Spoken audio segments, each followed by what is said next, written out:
চলে আসলাম আজকে আমাদের ইংরেজি যে সিরিজ চলছে ফাউন্ডেশন অফ ইংলিশের দ্বিতীয় ভিডিওতে, যেখানে আমরা কথা বলবো পার্টস অফ স্পিচ থেকে। কারণ এর আগের ভিডিওতে আমরা ফ্রেজ ক্লজ অবধি শিখিয়েছিলাম। তো আজকে আমরা পার্টস অফ স্পিচ বা পদ এবং তাদের বাক্যে বিভিন্ন ব্যবহার, যে ব্যবহারের মধ্য দিয়ে আমরা জেনে যাব কি করে একটা বাক্যের মধ্যে পার্টস অফ স্পিচকে আইডেন্টিফাই করতে হয়। How to find out parts of speech in a sentence. তো চলো সেটা আজকে আমরা শিখতে শুরু করি।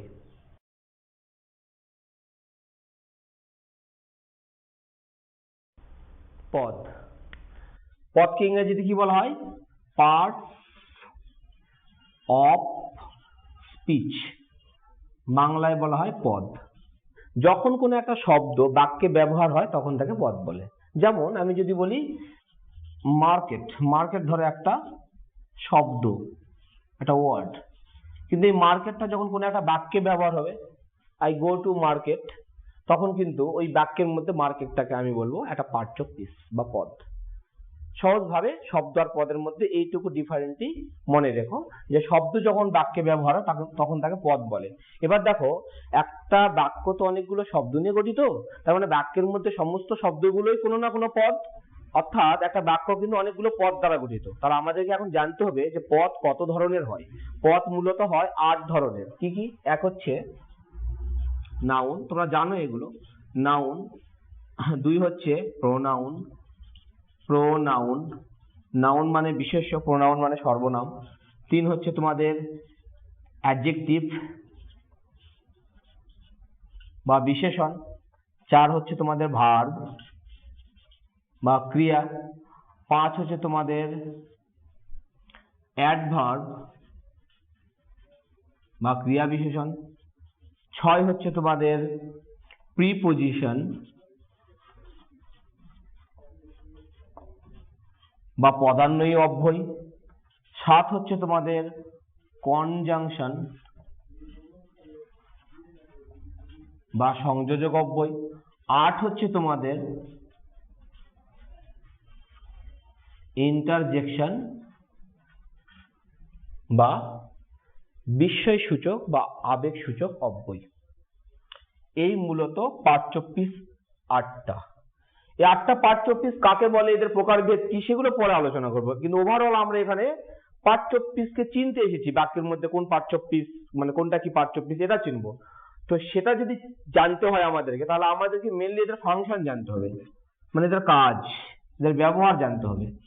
মানে একটা নাউন বাক্যের মধ্যে কি কি হিসেবে ব্যবহার হয়, কোন কোন জায়গায় ব্যবহার হয়, pronoun, adjective, verb, adverb, preposition, conjunction, interjection, এদের ফাংশন জানতে হবে। আর যদি সেটা পুরোপুরি জানতে পারি, তবে আমরা হামেশা একটা বাক্যের মধ্যে কোনটা কোন পার্টস অফ স্পিচ বলে দিতে পারবো। সেগুলো সবগুলো বাক্যের মধ্যে দিয়ে চিনে নেই, তাহলে আমাদের চেনাটা সুবিধা হবে।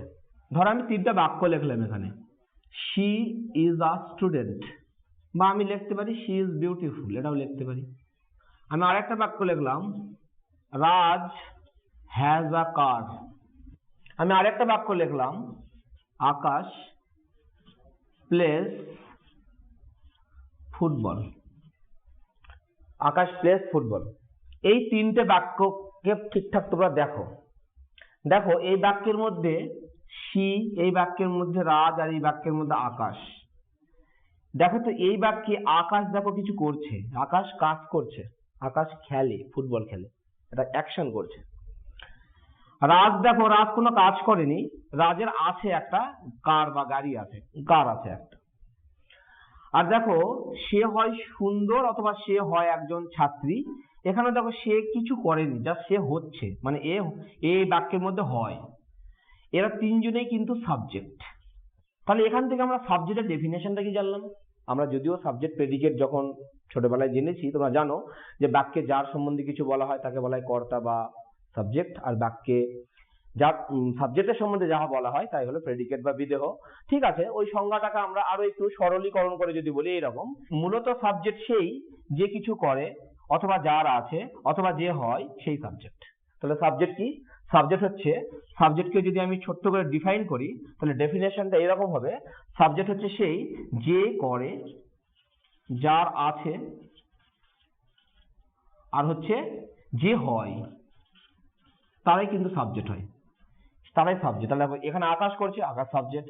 যার আছে, রাজের আছে, রাজ সাবজেক্ট। যে হয়, এখানে সে হচ্ছে, সে যাতে অন্য কোনো নামে থাকতে পারতো, তাহলে তার যে হয়, ইউজ মানে হয়, হ্যাজ মানে আছে, প্লেস মানে খেলে। তো যাই হোক, এখানে সে হয় একজন ছাত্র বা সে হয় সুন্দর। এখানে হচ্ছেটা কে? সে। তাহলে যে হয় সেও সাবজেক্ট, যার আছে সেও সাবজেক্ট, যে করে সেও সাবজেক্ট। তাহলে সাবজেক্টের ডেফিনেশনটা এইভাবে মনে রাখলে হয়। এটাতে ডেফিনেশন পেলাম সাবজেক্টের। তাহলে এখন প্রশ্নটা হচ্ছে, আমি এই যে সাবজেক্ট কি করে বের করতে হয় একটা বাক্যে? একটা বাক্যে সাবজেক্ট বের করতে হয় এইভাবে যে ভার্বকে কি কমা কে দ্বারা প্রশ্ন করে। অ্যাকচুয়ালি কে দ্বারা প্রশ্ন করে সাবজেক্ট বের করতে হয়, কিন্তু যেগুলো নিম্ন শ্রেণীর জীব অথবা যারা জড় বস্তু, তারা যদি বাক্যের সাবজেক্ট হিসেবে কাজ করে, তখন সেই বাক্যের সাবজেক্ট বের করতে গেলে আমরা কিন্তু কি দ্বারা প্রশ্ন করি, সাবজেক্টটাকে বের করে নিই। তাহলে অ্যাকচুয়ালি সাবজেক্ট বের করার নিয়ম কি? ভার্বকে কে দ্বারা প্রশ্ন করতে হবে, কিন্তু কখনো কখনো কি দ্বারা প্রশ্ন করেও সাবজেক্ট বের করা যায়। তাহলে সাবজেক্ট সম্বন্ধে আমরা জানলাম। এখানে একটা ভালো জিনিস তোমরা লক্ষ্য করো, সাবজেক্টের ঘরে যারা বসেছে, সে, সি কিন্তু একটা প্রোনাউন। রাজ দেখো একটা নাম, তাহলে রাজ নাউন। আকাশ কিন্তু একটা নাম, তাহলে এটা নাউন। তার মানে কি বুঝতে পারছো তোমরা এখান থেকে? একটা সাবজেক্টে নাউন প্রোনাউন ছাড়া অন্য কেউ বসতে পারে না।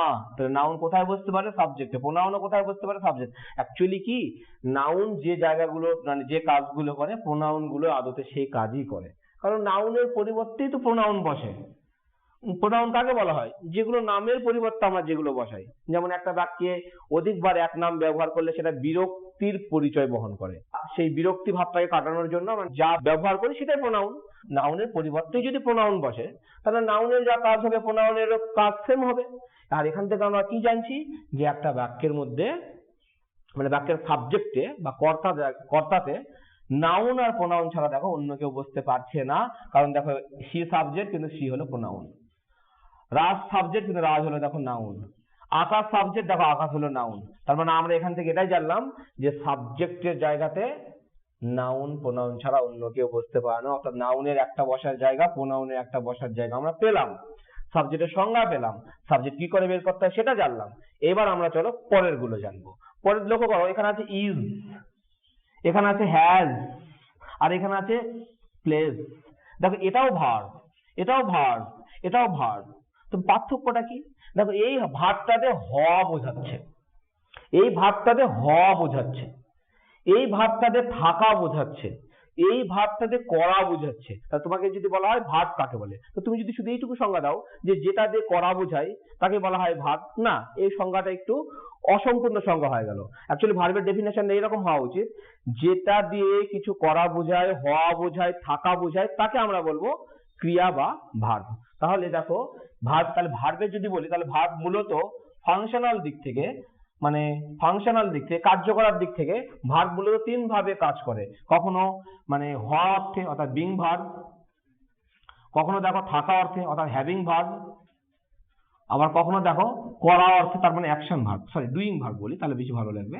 ডুইং ভার্বকে কিন্তু আমরা বলি হচ্ছে অ্যাকশন ভার্ব, হ্যাভিং ভার্বকে আমরা বলি পসেসিভ ভার্ব, আর বিং ভার্বকে আমরা বলি স্ট্যাটিক ভার্ব।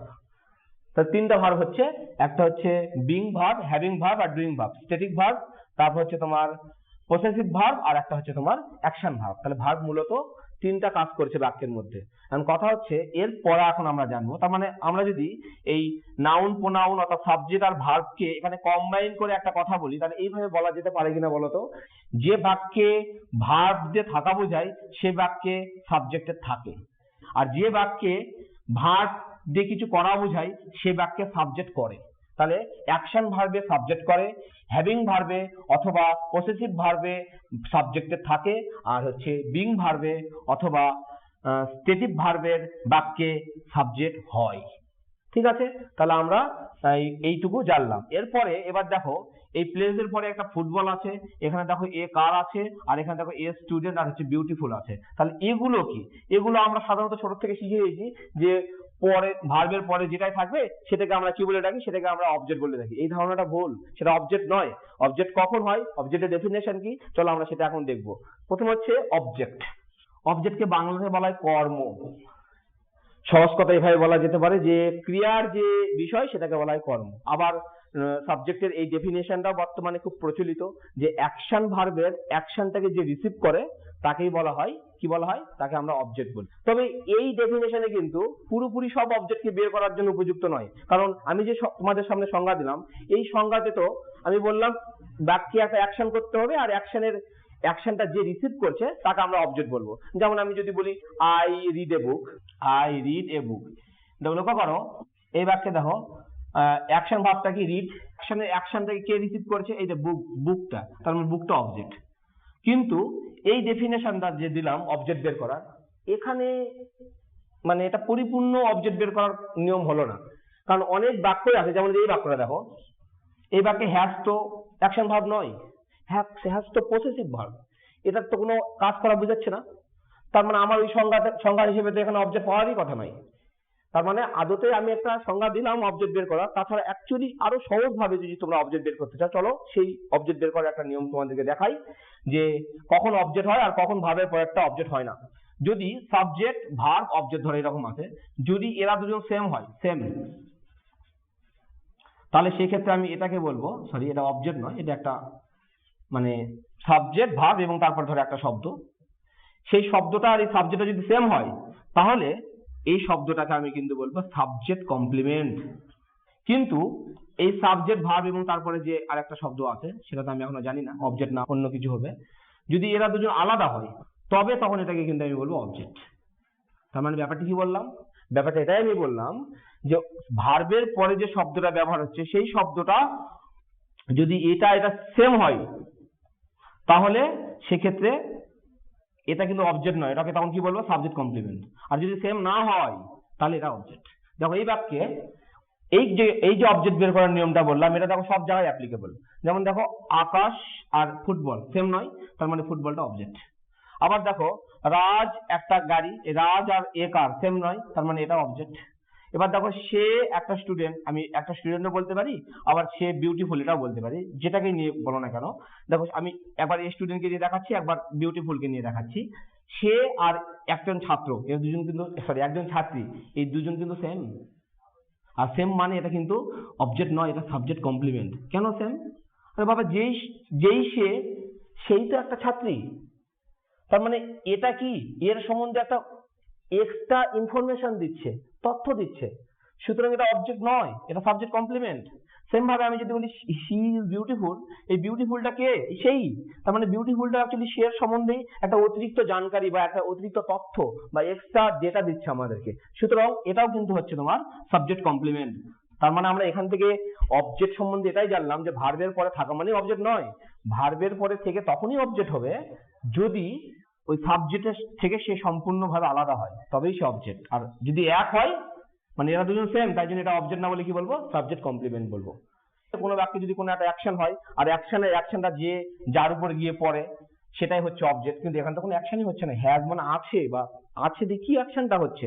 তার মানে ওই ডেফিনেশন দে যে কোনো একটা বাক্যে সাবজেক্ট কাজ করছে আর ওই কাজের প্রভাবটা যার উপরে গিয়ে পড়ছে সেই হচ্ছে অবজেক্ট, মানে অবজেক্টকে আমরা রিসিভার বলছি। এই ডেফিনেশন দে কিন্তু সবসময় অবজেক্ট বের করার ক্ষেত্রে কমফোর্টেবল ফিল করছি না আমরা, কিন্তু এইভাবে আমরা অবজেক্ট বের করতে দেখো সহজেই অবজেক্ট বের করতে পারছি। তাহলে সাবজেক্ট ভার্ব এবং তার সঙ্গে সঙ্গে কখন অবজেক্ট হবে আর কখন সাবজেক্ট কমপ্লিমেন্ট হবে আমি সবগুলোই জেনে ফেললাম। সঙ্গে আরেকটু কথা মনে রাখবে, যখন এই বিং ভার্ব যখন বসে, আর সেক্ষেত্রে বিং ভার্বের পরে অলওয়েজ সাবজেক্ট কমপ্লিমেন্টই হয়। আর তখন এই বিং ভার্বটাকে আমরা কি নামে ডাকি জানো? তখন এই বিং ভার্বটাকে আমরা বলি লিঙ্কিং ভার্ব। যখন অ্যাকচুয়ালি বিং ভার্ব থাকবে এবং বি ভার্বের পরে যখন আমরা সাবজেক্ট কমপ্লিমেন্ট পাবো, তখন বিং ভার্বটাকে আমরা কি বলবো লিঙ্কিং ভার্ব বলবো। তার মানে সহজ কথা কি দাঁড়ালো, বিং ভার্ব থাকলে বা লিঙ্কিং ভার্ব থাকলে তারপরে আমরা অবজেক্ট পাই না, তাই কি সাবজেক্ট কমপ্লিমেন্ট। আর যদি মেন কথাটা মনে রাখতে চাও তাহলে এটা বলবে যে সাবজেক্ট আর ভার্বের পরে থাকা অংশটা যদি সেম হয়ে যায় তাহলে সেটাকে আমরা অবজেক্ট না বলে সাবজেক্ট কমপ্লিমেন্ট বলবো। আর সাবজেক্ট কমপ্লিমেন্ট যখন বেরোয় সেই মুহূর্তে মাঝখানেরটাকে আমরা লিঙ্কিং ভার্ব বলি বা বিং ভার্ব বলি। তাহলে আমরা এখান থেকে অবজেক্টটাও জানিয়ে গেলাম।